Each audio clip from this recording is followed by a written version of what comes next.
Absalom, Absalom.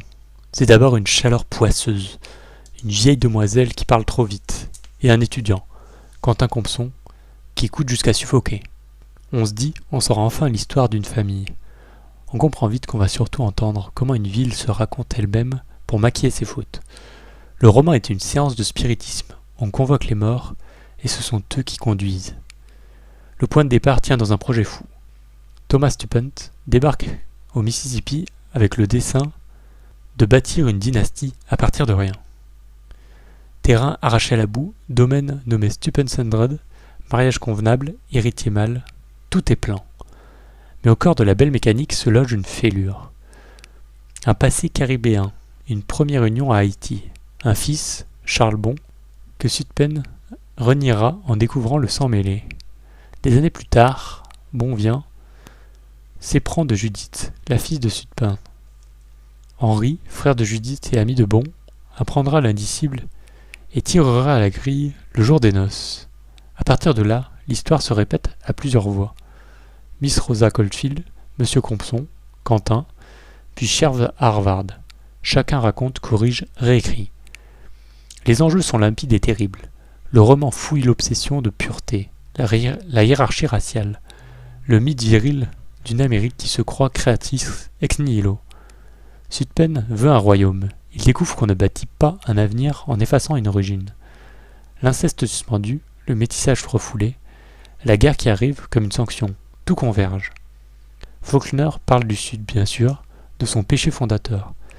Mais il parle aussi de la tentation moderne de se fabriquer un récit sans dette ni visage.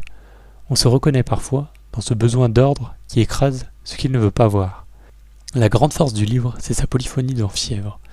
Faulkner travaille au montage. Une scène revient, augmentée, déplacée, contredite.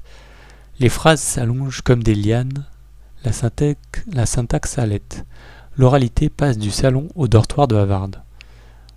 On voit la grille du domaine, la poussière sur les bottes, la robe de Judith immobile, et plus tard, Clitty, veillant sur les ruines.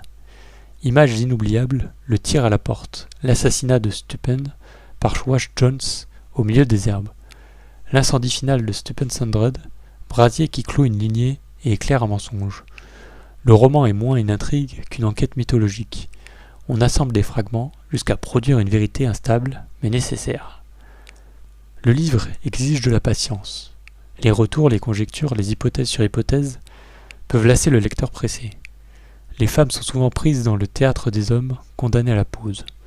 Miss Rosa, Judith, même si Clitty, figure muette et souveraine, donne au roman sa colonne vertébrale. La grandiloquence guette certaines pages, mais l'excès est la condition de cette musique. On n'ausculte pas un mythe en prose maigre. Les comparaisons aident à respirer.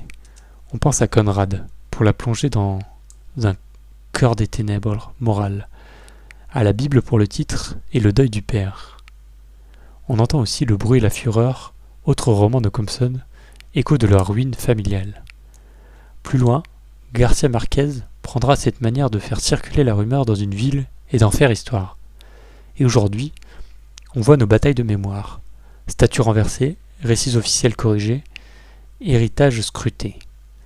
Faulkner n'offre pas un verdict, il montre comment la fiction sert parfois à dire le vrai que l'archive nie.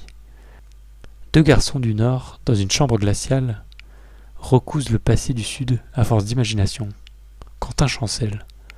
Le poids n'est pas celui d'un crime seulement, mais celui d'un récit transmis avec sa culpabilité.